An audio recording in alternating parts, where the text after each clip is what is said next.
Okay, good afternoon to everyone. Thank you for joining Metropolitan Community College's virtual Women's History Month programming. Like many national celebrations, Women's History Month began as a week-long activity, starting in 1981 and continuing until 1987, when Congress designated the month of March as Women's History Month to recognize the specific achievements women have made over the course of American history in a variety of fields. The 2022 national theme is providing healing, promoting hope. Your microphones are silenced. Please use the chat function to send communications to moderator Barbara Velasquez. I will present your questions to our speaker after her presentation.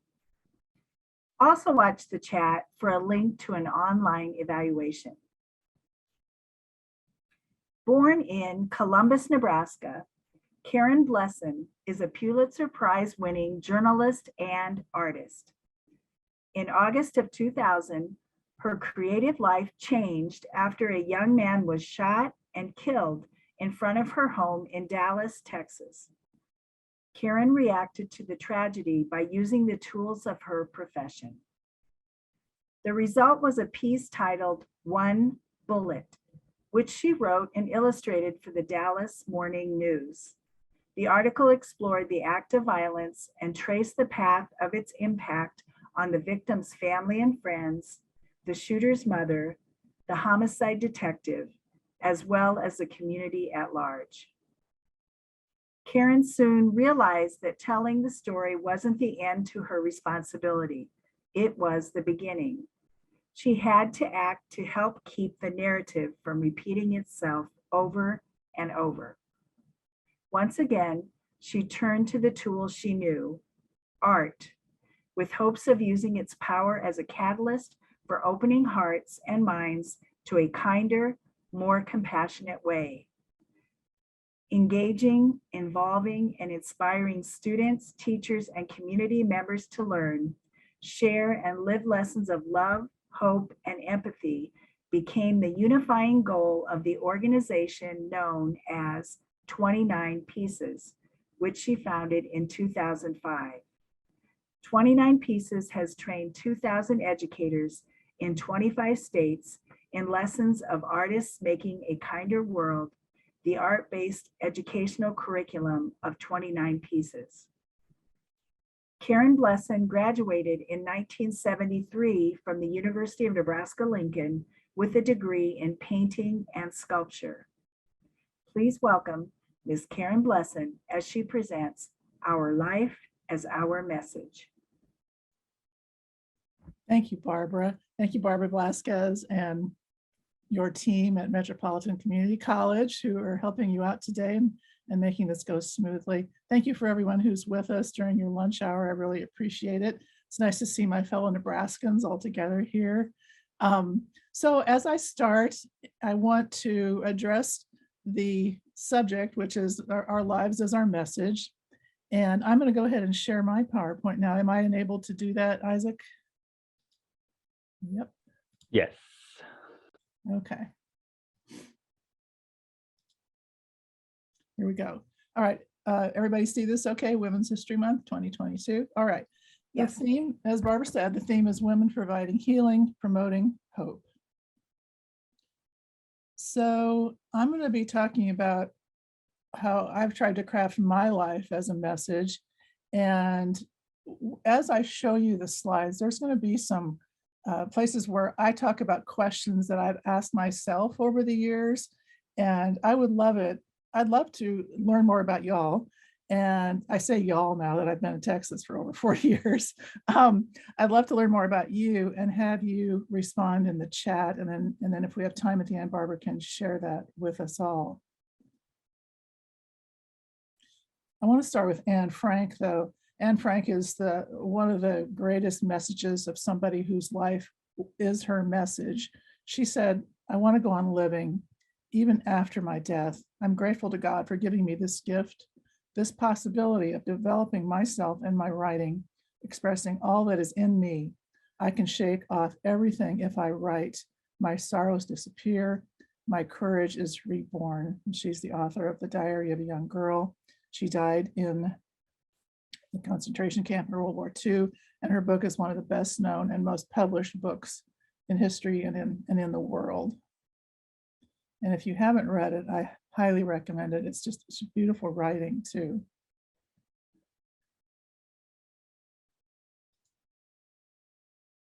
Okay, so now my story. I'd like to share a little bit about my story, my journey, and in Nebraska. So I'm born in Columbus, Nebraska, an only child in a small town at that time. It's grown a lot since I graduated from high school.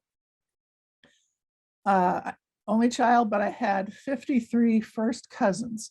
My grandparents lived with us, so our house was always full. There were lots of conversations, lots of drama every day. And I began to realize that there are little hints along the way that helped give me direction about where I wanted to go with my life, and really professionally is what I'm talking about. And one of the things that really stuck with me is a conversation that I overheard in my family where everybody was very upset because an uncle who had worked at a job for a long time at a farm, machinery company, had gotten fired from his job. And I remember thinking to myself, witnessing how upset everybody was and how concerned about their futures. And I remember thinking, I'm going to do something where I'm not going to get fired from my job. So that was a seed that was planted really early on. As I grew up and was in high school, I loved drawing. I loved taking art classes. I did not see how I could grow in Columbus as an artist. My mom said, stay in Columbus, get a job. She wanted me to be a secretary or work at the packing plant, anything just to stay in Columbus. My dad said, stick with it, stick with what you want to do. So it was a really hard decision to leave this giant family, but I did. And this was a guiding, I look back now and I see that this was what I was thinking at the time. Your heart knows the way. My heart knew the way. Run in that direction. And that's a quote from Rumi, a 13th century Persian poet. So the question I asked myself at that time, and I would be very interested in what any of you might say in the chat. I asked myself, what does your heart tell you? And I was operating a little bit on intuition at that point. I had signed up to be a math major at the University of Nebraska because everybody said you can't make a living as an artist. At the last minute, I said, nope, not going to do that. And I switched my major to painting and sculpture. So I went to the university. It turned out to be some of the best years of my life. I made lifelong friendships with like about 6 people who are still some of my best friends today, including Barb's sister. I learned professional skills. The instructors there opened up my life to the possibilities that I could be, checking out. And I met my husband, who I'm still with after 48 years. And I developed a lot of love for what I was doing. Willa Cather, famous Nebraska writer, said, where there is great love, there are always miracles. So I asked myself, and I'd like to ask you, and if you would please put this in the chat, take a couple seconds to put this in the chat. Where is your great love? I'm asking myself, where is your great love? Is it money? Is it fame? Is it power? Is it fulfillment, creating, serving others, family, community, being an artist? Well, I wanted to make enough money to do what I love doing, and I wanted to be an artist. I love my family, but professionally, I wanted to be an artist. I had a great love for that. I loved making things. I loved that process of having this messy life, a chaotic life, with beautiful life, and transforming that into something that made some kind of sense. And what you see in this image are journals. I've been kind of an obsessive journal keeper, visual journal keeper since I was in college. And I have something like 110 of these books that are going to be going to the University of Nebraska. within the next year or so. So that was my great love professionally. Now the miracles, from the Willa Cather quote, where there's great love, there are miracles. The big miracle is that it works. I made a living. I make my living as an artist. I still do, doing what I loved. I had the opportunities to work with national and international clients. Absolute Vodka was one of my biggest clients over the years. I did a lot of work for them. I loved it. They were great to work with. For 9 years, I worked with Times Square during the redevelopment of Times Square. So I had great fun going to New York a lot and going to Broadway shows and being in the thick of everything going on in Times Square. I also was doing a lot of work with the Dallas Morning News. And so I had the opportunity I was given the opportunities to do projects that use art and writing to serve a purpose. Did many of these kinds of things, but I'm showing two of them here. On the left, Faces of a Plague, I was sent to Africa, to 3 different countries in Africa to interview women and men who were impacted by the AIDS epidemic. This was in 2002 that I went there. And so I did the art and the story about the impact of AIDS in Africa. On the right, this was a story that I proposed to the Dallas Morning News. I had a lot of friends who were going through breast cancer. And I wanted to do a story about that, working off of the words scared, scarred, and sacred of the kind of the process of what my friends were going through, of being terrified, then being scarred, and then finding some kind of meaning out of that experience. So the big miracle is that never expected this in a million years. In 1989, I was named the first graphic artist as a winner of the Pulitzer Prize. So I'm from Columbus, right? So my hometown keeps me humble, though. This was the story in the Columbus Telegram after I won the Pulitzer. So on the right, we've got the story about the Pulitzer. And on the left, we've got the story with a bigger picture of this guy's face of the winner of the ugly bartender contest. So my mom wasn't very happy about that. In 2000, as Barb mentioned, a young man was shot and killed in front of my home. I heard the murder. I did not see it. I heard it. I was out on the street immediately after he was shot. It brought me face to face with really big fear. So it was like one life, one bullet, and then a story that came after that. I love this quote from Marie Curie, Nobel Prize winning physicist. "Nothing in life is to be feared. It is only to be understood." Is that true? I don't know. Is that true? That God knows I still have a lot of fear about different things, but I have found that if I try to be very analytical about my fear, I can come to an understanding. So the questions I asked myself were, where's your fear? This murder happened. This young innocent guy was killed, completely random thing, impacted a lot of people. Can that fear be transformed to understanding, action, even to love? So I was fearing for my safety. It happened in front of my home, for the safety of those I love. I witnessed the impact of the murder on many people who were connected to it, whether it was the victim's twin brother, his fiance, his parents, his friends who were with him that night, people in his school, in his office where he worked, in his church. I feared that this young man's murder would go forgotten and unexamined. It was a 3-inch story in the Dallas Morning News. There's a lot of major crime in a big urban city. So I feared that it would just go unexamined. I feared that I couldn't adequately tell the story. And I really feared that our culture has become immune to the costs of violence. So the story that you see on the right resulted, I did a big project for the Dallas Morning News called One Bullet. And I talked to the shooter, the shooter's mother, the homicide detective, the twin brother of the young man who was shot, and one of the friends who was with him in the car the night that he was shot. After this published, I got more response from this than anything I've ever done professionally. I began to realize how many people's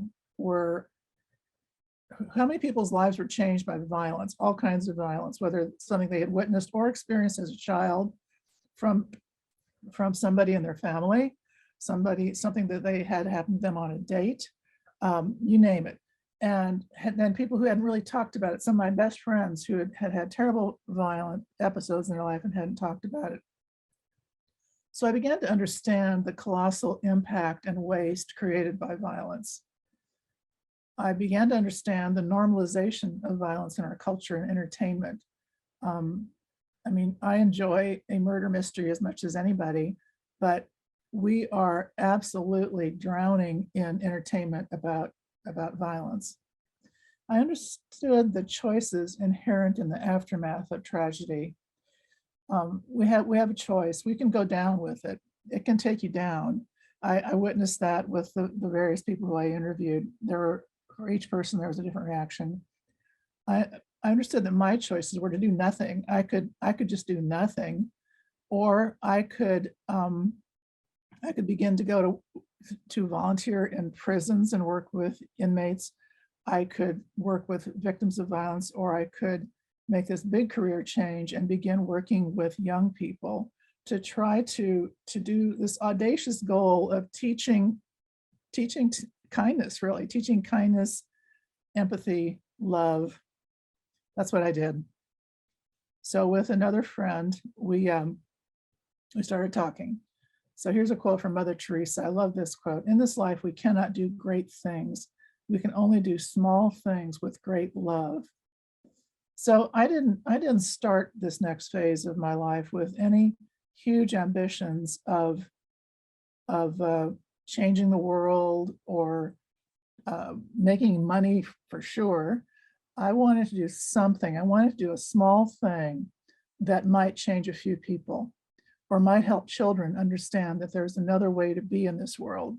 So the questions I asked myself, and that I'll ask you too, I was asking myself, what small thing can you do? How will you do it? Are you going to be able to make a living doing it? There's just the reality of that. Will you really be able to make a difference? And who can help me figure out how to do it? So went through this big period of transition and started this organization called 29 Pieces. And our mission statement is that we use art to awaken, uplift, and give voice to the creative human spirit to make genuine, positive social change. So we started out very, very small, really kind of naive in how to do it and how to do an organization, how to get into schools to teach.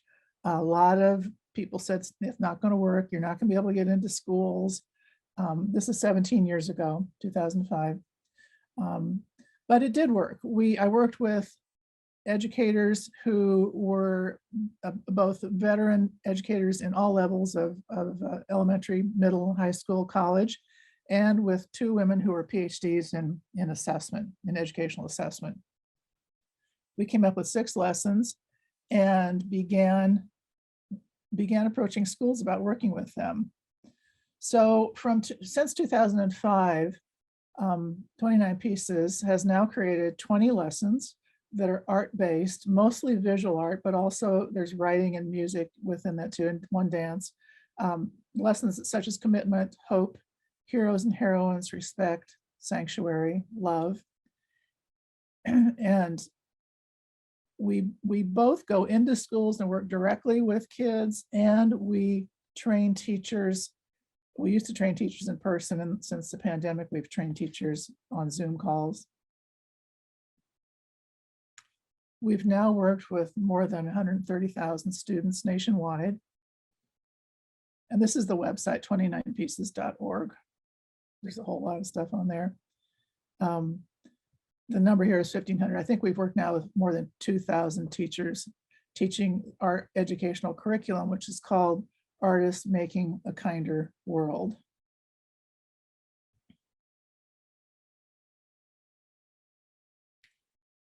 We got grant money so that we could provide these lessons to people in English and in Spanish and at no cost to educators everywhere. So we have this separate website called Artists Making a Kinder World. And this is where you can download lesson kits in English and in Spanish to do. I think we have 12 of them up now. We're working on getting another 4 up here within the next 6 months or so. And these lessons have been done in all grades. It was created to work with kids in the 5th grade. When working with these people in evaluation and assessment, we crafted the lessons for 5th graders. Well, we quickly found out that teachers wanted us to come into their classes and do it with everything from kindergartners up to college level. We worked with kids at Southern Methodist University here, at Wichita State, University of North Texas, and all levels of kids. There's no, every socioeconomic level, every color. Our first initial pilot project we did in, I can't remember if it's 7 or 8 schools, and it was everything from a very affluent private school to a school that was primarily refugee kids from Africa and Asia. That was delightful because these kids had a very limited capacity to speak English at that time. And so for them to do art was a great opportunity to express themselves. And it was really one of my favorite times in this organization. And this shows, like, on the Artists Making a Kinder World website, how you can download the kits. And within the kit, we also have Spotify playlists, so you can play music while you're doing the lessons, poetry to take a look at, movies, novels. I've had a great team working with me over the years of people who are so dedicated to what we're doing. Okay, back in 2013, so this is like 9 years ago, it was gearing up to be the 50th anniversary of the assassination of President John Kennedy in Dallas. Many of the people who lived in Dallas weren't even aware that Dallas had, I don't think it does anymore, had a reputation as a city of hate after the assassination, because in 1963, as recently, the country was so divided, and Texas does not have a great record with racial justice, as most of the states in the South and many of the states all over the country. In 1963, right-wing organizations put posters up all over the city calling President Kennedy treasonous and asking for his removal as president. They put up 10,000 posters along his motorcade route in Dallas. There was that going on. There was also a very vocal group of people who were very supportive of President Kennedy and who admired him, wanted to see his wife, Jacqueline. So on that day in November of 1963, the country was divided. Dallas was very divided. And he had driven through this whole motorcade route and seen all these posters that were critical of him. And then he was shot and killed near the end of the motorcade route. So this story just never dies. And in 2013, there was beginning to be a murmur of journalists coming from all over the United States, all over the world, to cover the 50th anniversary of the assassination. The story of President Kennedy and his wife Jacqueline lives on. And we, in 29 Pieces, began to talk about how, geez, I like Dallas. I've worked with so many people who have shown so much love and concern about the city, about their students, about each other, that there was no doubt in my mind that there was a lot of love in this city that I've chosen as my home. So we talked to, I think it was 10 other organizations. We called a meeting, and I had hoped for 10 organizations to show up at the meeting because we wanted to do a citywide project that we were going to call the Dallas Love Project. We had 29 organizations show up that night, coincidentally 29, and all of them signed up to be our partners on this project. So we ended up having 120 community partners, and that means other organizations, schools, churches, universities. 29 Pieces led the project. We had 20,000 artists who created 10,000 pieces of art, and we wanted to counter the messaging from 1963 with a messaging about love. And so we had 300 volunteers who worked with us to install 10,000 pieces of art about love along the Kennedy motorcade route, and also exhibits at the locations of various events commemorating President Kennedy. We didn't have anybody turn us down. That included major corporate entities like Bank of America, Comerica Bank, Chase Bank. They all wanted to be part of it. So it was quite a beautiful project. And in this art, if you see here in that centerpiece, here it's a quote from John Lennon. We asked everybody to do a square piece of art that included a quote about love from a great peacemaker, great artist, great musician, great visionary. And those quotes became really the subject matter of the art. And they together really had power. It was a palpable thing where you would stand in the presence of these exhibits and feel uplifted. It was very uplifting. 29 Pieces surprisingly got tremendous press out of it. We were featured, or the project was featured in everything from Al Jazeera to the Wall Street Journal, the New York Times, the Los Angeles Times, South American TV networks, you name it. We got something like 185 million press impressions from it. So there were things that happened from this that we didn't really expect. And it was also a talking point for our mayor and our county judge when they were at civic events about the Kennedy assassination. So this was our first big public project that involved, thousands and thousands of people.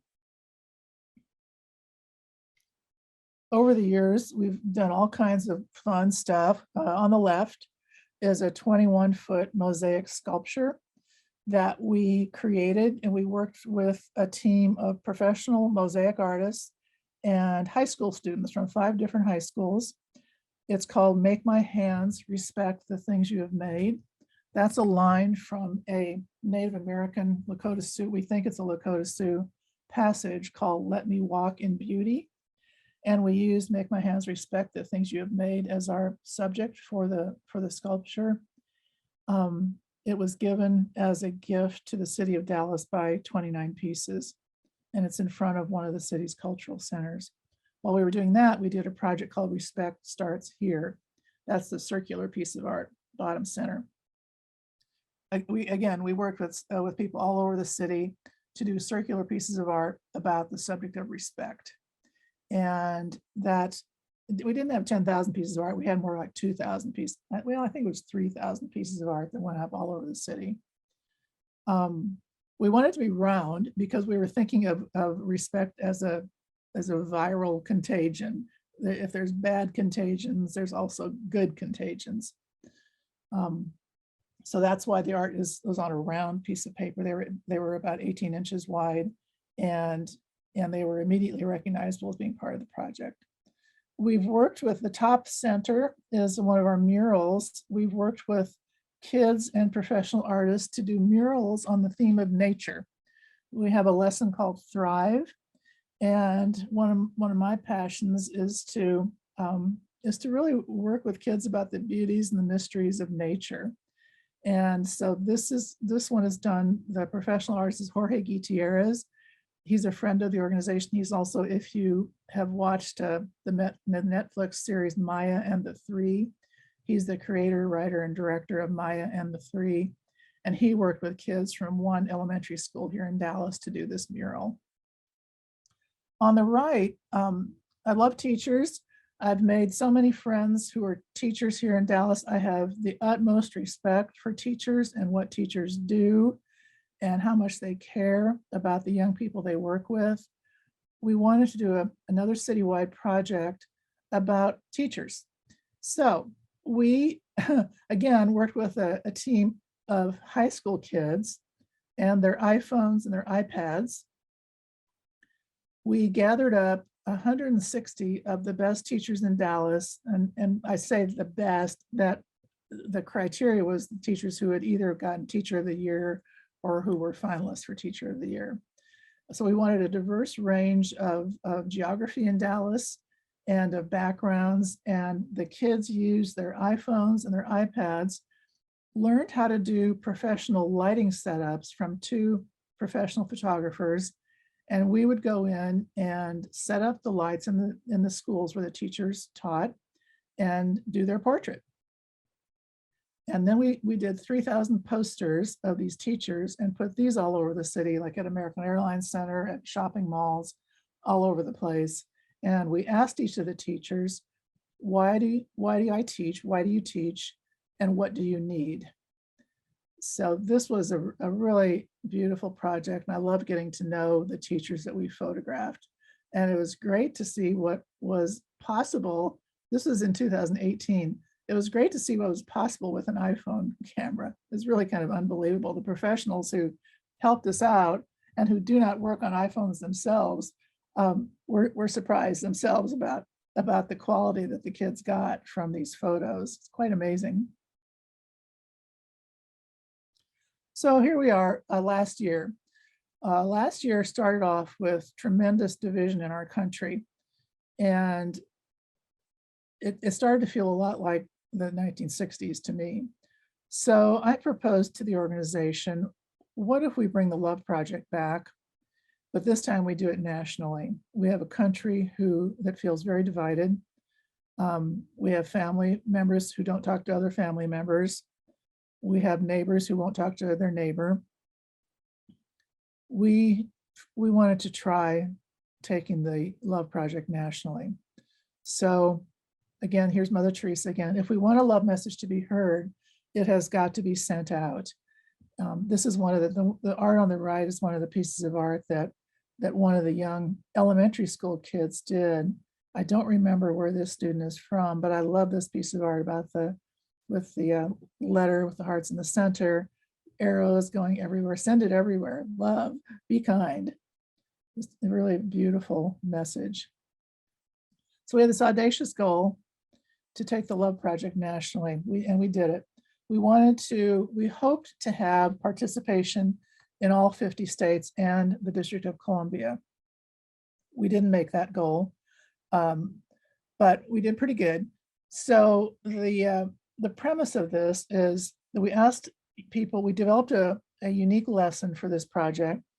We trained teachers all over the country through Zoom calls on how to do it with their classes.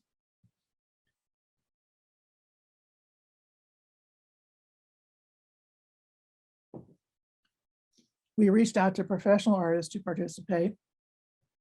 The premises of the project is about our nation's founding ideals of justice, equality, plus the power of art, the great power of art to communicate and open hearts, plus these words that inspire love. Again, we asked all the artists to include a quote from a great mystic, visionary poet, musician, visual artist, plus the creativity of the human spirit, with a goal of some healing.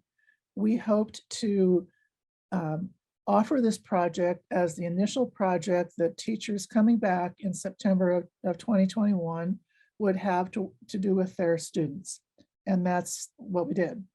And the teachers reported that it was a really good way to learn a lot about their students. This is the website. We have a dedicated website for this project. Our goal was to create an online gallery that would be searchable by artist name, by city, by state, by school. So it worked. amazingly. We found just an amazing team of brilliant people to do this website. I may take you to the website after we do this share, if we have time.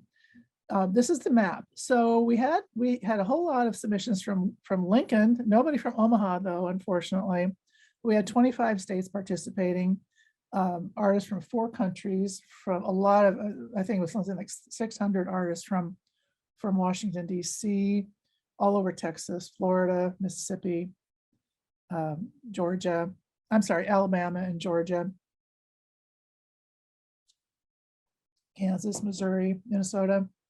We got 3,790 pieces of art. And then what we did with it is we did the online gallery, and we have giant displays all over Dallas, things like this that are in downtown Dallas, collages of art from all over the country. And we also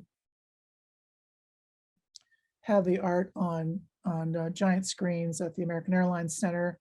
They had a big display of the art inside the center, as well as the art on the big screens during Mavericks games and the Dallas Stars games. So that was cool. So the topic of this talk is our life is our message. That comes from a quote from Mahatma Gandhi.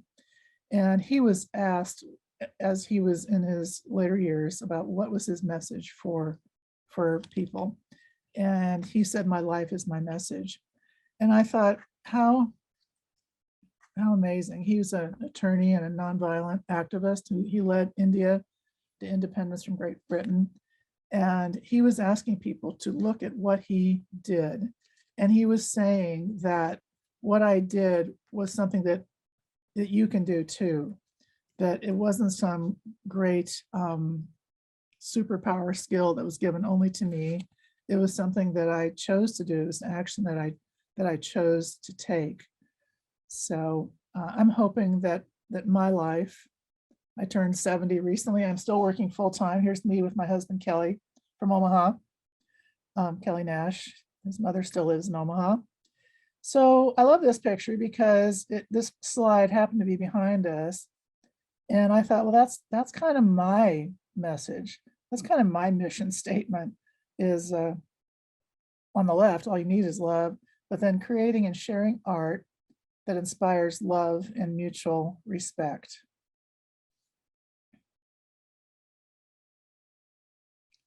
So I'd love to hear what you have to say at this stage of your lives. Have you thought about this? I mean, what message do you want your life to give?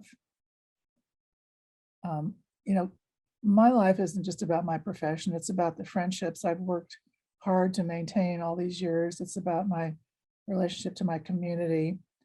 But what Gandhi said really helped me to crystallize some choices that I've made about what message do I want my life to give. I hope that through the art that I've created and that I've encouraged other people to create, that we are providing some healing and some hope to this really challenged world. I'd like to show you the website. First, I'm going to show you a couple things. I told Barbara early on that usually people ask me, what does 29 pieces mean? It doesn't seem to really relate to what you're doing. Well, oh yeah, here's some more places you can see all the stuff I've been talking about. When the 29 pieces refer to 29 pieces of sculpture, in between my time of being a commercial artist and doing the writing and journalism stuff that I did and the stuff I did for Times Square and Absolute Vodka and all that stuff, and before I started the organization, I took a break. I took about a 6-month break, and I had started a practice where I read sacred passages from all the different faith traditions every morning, and I began to give quiet time to thinking about them. I did 29 pieces of sculpture. They're small. They're not this size. They're actually small. but I used Photoshop magic to make them appear huge because I wanted them to be built huge. So these sculptures ask a question. The first one is a passage from the Bible, and it asks, who do I want to be, basically? And it asks, how can I find joy in this world when there's so much that is troubling and dark? So that starts with that question. And then there are 29 sculptures that took me through a journey, ending up with a quote from Mother Teresa, or no, it was Saint Teresa. And the quote is about living on love. And so that was where the 29 pieces came from. It came from this big question is, why am I here? What am I supposed to be doing with my life? Why are any of us here? To the answer being about living on love.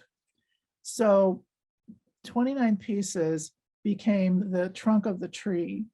And 29 pieces is the big audacious idea of teaching love. Can we teach love? Can we use art to teach love? And all of these lessons are the branches, whether it's a lesson about hope or love or commitment or thriving or great peacemakers, heroes, respect. These are all the branches of the tree. They're the small, palatable bites that we can take to begin to have this scaffolding about how do we talk about and teach this amorphous thing, love. And I'm talking about big love, not romantic love. Romantic love is a whole other thing. I'm talking about the big love that we feel for people who don't agree with us politically, people who read different books than we do, people who go to different churches than we do. So that's the kind of love that we talk about. So I hope that helps to answer the what is 29 pieces question. So I'm going to end my share. We have a few minutes left. If there are questions, I love questions, would love to answer questions. And Barbara, if there's anything to share from the chat as well. Yes, I want to thank you, Karen, for sharing your life with us, your message. It's been very beautiful to see it visually also. And we have comments that have been coming in, and I want to encourage the audience. This is your opportunity, to ask those questions of someone who started out in a small community and followed a path and continues to soar. So, don't lose the opportunity for a question here. So when you asked, what are your dreams? We have, I'll read these, and then Karen, if you have anything you want to share. I love creating experiences for individuals and groups of people, making the world better, one person at a time. I have experienced many miracles. I continue to do this in retirement. Yeah, that's beautiful. I've thought, I'm not a parent. I've thought about that. If I were a parent, I would have tried to do that, to create experiences for children. So I love that. Another comment, my great love is whatever I am supposed to be, which is an artist writer. I asked myself the same thing you did, although I started college taking art, fashion, photography, and writing my parents and others I love, who told me that being those things would not bring me money or a good job. I changed my major. I graduated and found myself lost. I went back to school after having children and became an artist. Yay. There are a lot of stories like that. I know a number of people who got that message from their parents or their family or their friends and took it seriously. And sometimes if you have children, you have to do what you have to do.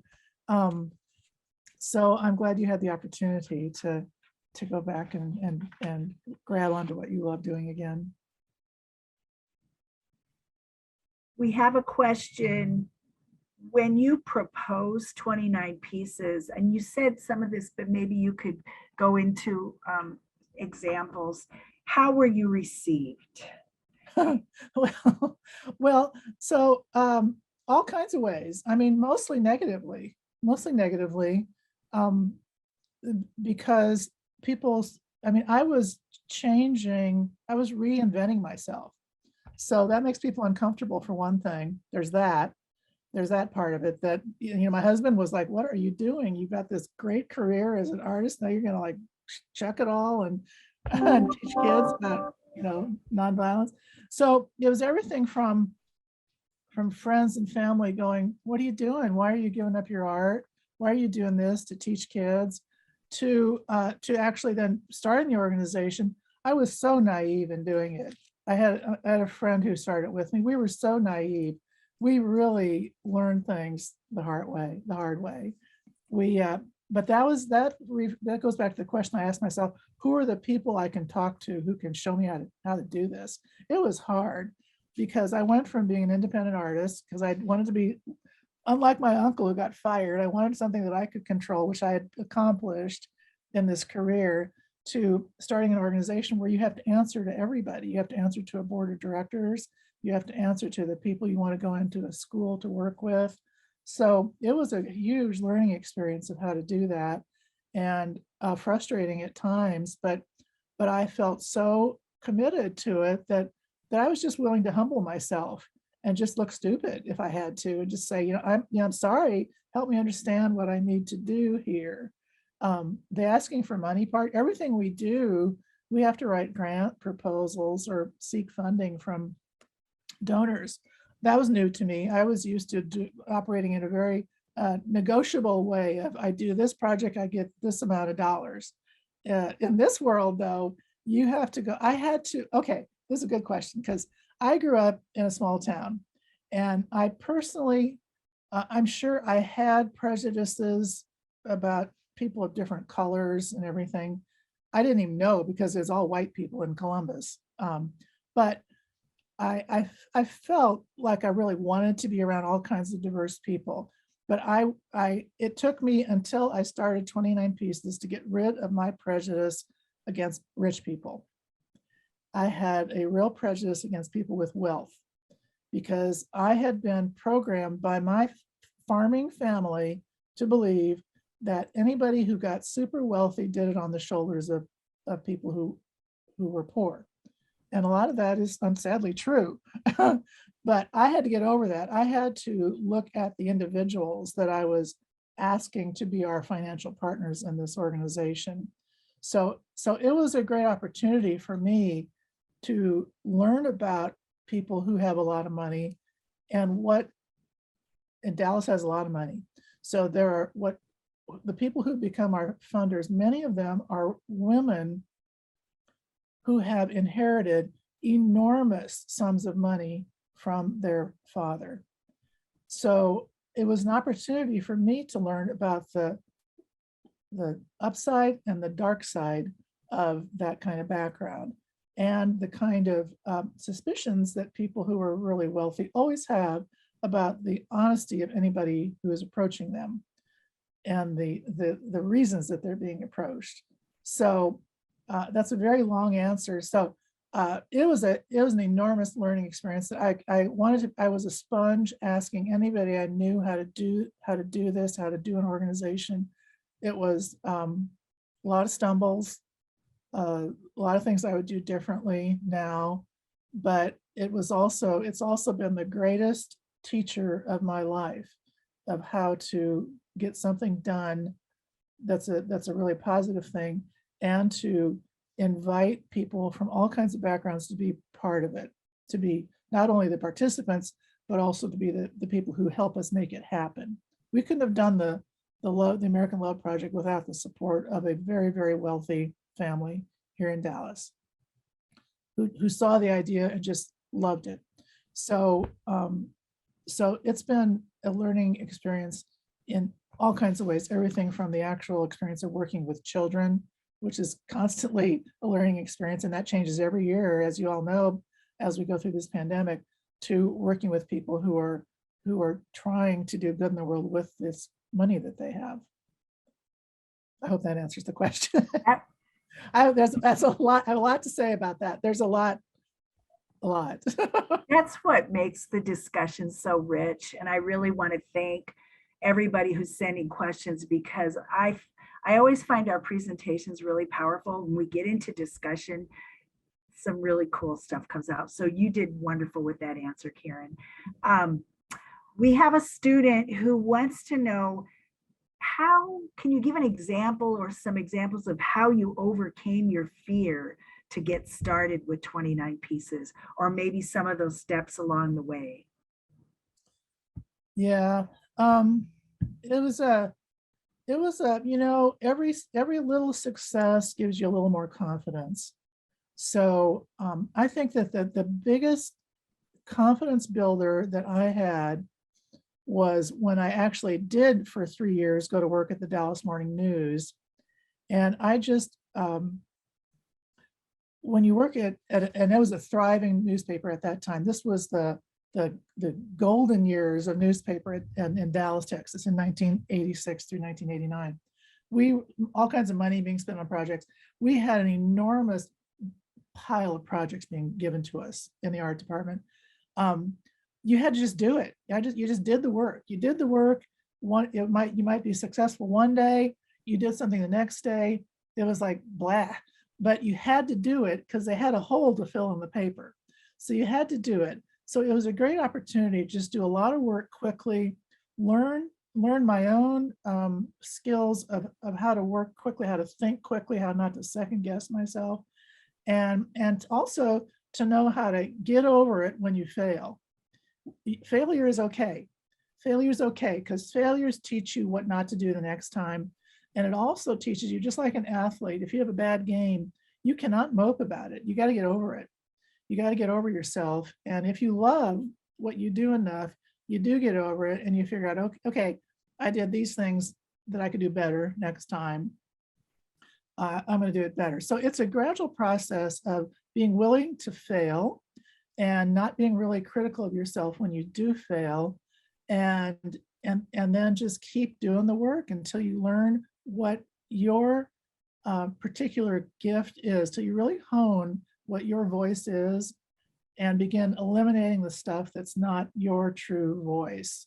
So I advocate just doing as much work as you can to get through all those stumbles and get it figured out. So the fear part, I also tried to surround myself with people who were encouraging. There are people, and we all know them, who are not going to encourage other people's creative endeavors or other people's brave steps. I had to learn to kind of forgive them if they did that, but also try to surround myself with people who would say, hey, that's cool. What you're doing is really cool. I needed to have those people around me too, to appreciate what I was doing, and encourage me. The people who didn't encourage me, or who were critical in an unhelpful way, I just tried not to spend a lot of time around them. Criticism is not bad. My husband's critical. He's like, and it's kind of good because he can say, and he's saying it not out of a place of trying to diminish what I do, but out of a place of, well, that could be a little bit better. And I appreciate that kind of criticism. And you can't be wounded by that kind of criticism. You got to have a tough skin. You got to have a tough skin. And if somebody is just honestly trying to help you see something you could do better, take it to heart, and know when something is coming from a positive intention from somebody else, and when it's coming from the intention of trying to make you feel like you are less. You can't have that around. Great advice. Thank you so much. One of our professors noted that Lincoln, Nebraska was involved in your nationwide project, Yeah. and wants to know, how does Omaha get involved, or how does anybody get involved if they would like to? Well, sadly, at this point, the project is closed. We're not taking any more. It had a beginning and an end. And so we're not taking any more entries at this time. We may open it up at another time. We actually approached Omaha. We approached every major city in the United States and did not get a response. I didn't personally do it. I had my team approached like school district superintendents and directors of visual arts. We probably did not approach Metro Community College. Unfortunately, we should have, but we did approach Omaha Public Schools. We approached Omaha World Herald, didn't get any response. Lincoln was more responsive. So sadly, you can't get involved anymore. You can do the project though. You can go to the AmericanLawProject.org and you can still download the materials if you wanted to do the project with your classes on your own. It just wouldn't be part of our larger project at this time. Thank you. Thank you for asking that though. I comment, I have always believed that art and mental health are tied together like several strands of twine. Really appreciate what you have provided today.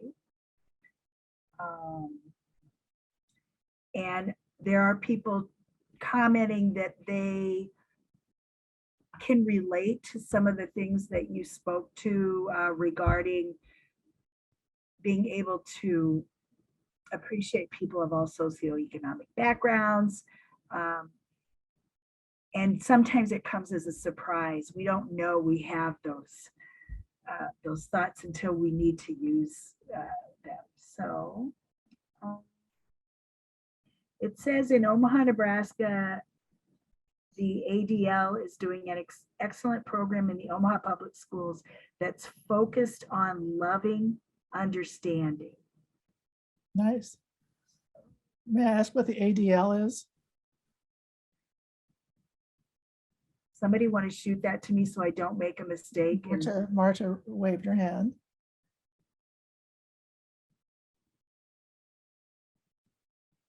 The anti-defamation. Oh, League sure. Okay. Yeah, came to me before you sent it through. But yeah, I should have thought of that. Afraid I'd say the wrong one. Okay. So, and I think I have a couple more comments. What you've done today gives me so much hope. I feel so blessed to be part of this Zoom. I am grateful and feel warm all over. Love is the most powerful emotion as a human being. You made my day today. Karen, you are a blessing. And I think it's really interesting that your last name is Blessin. Thank you. You probably heard that before. That's very nice. I have heard that before, but that's nice. I always appreciate it. And there are a lot of lessons in Nebraska. So I always challenge any group I'm with is, and if anybody has more first cousins than I do, I haven't found anybody who has more than my 53 first cousins. So I want to thank again the audience for giving us such good attention and really powerful thoughts and questions. And Karen, you're taking the time from your studio. It's just been a real powerful moment for us to engage with somebody that we can relate to, especially because of your beginnings here in the state of Nebraska. Is there anything that you would like to share with the audience as a final message before we shut this down? Well, my life is my message. My life is my message. But I do want to say that please do take a look at the websites. If you have any questions for me, my email address, I forgot to put that on the last slide. It's Karen@29pieces.org, and Barbara will have that as well. But I'm always interested in what's going on and what any folks in Nebraska might have an interest in or questions about. So it's my pleasure to be with you all today, and keep doing the work. And if you have any more thoughts about what message your life is, I'd be very interested in hearing your thoughts on that as well. Thank you again. And as with almost all of our presentations, if something comes to mind later and somebody wants to reach out to me, I can try to get you an answer from Karen or as related to the project. Okay. Goodbye, everybody. Bye. Thank you all.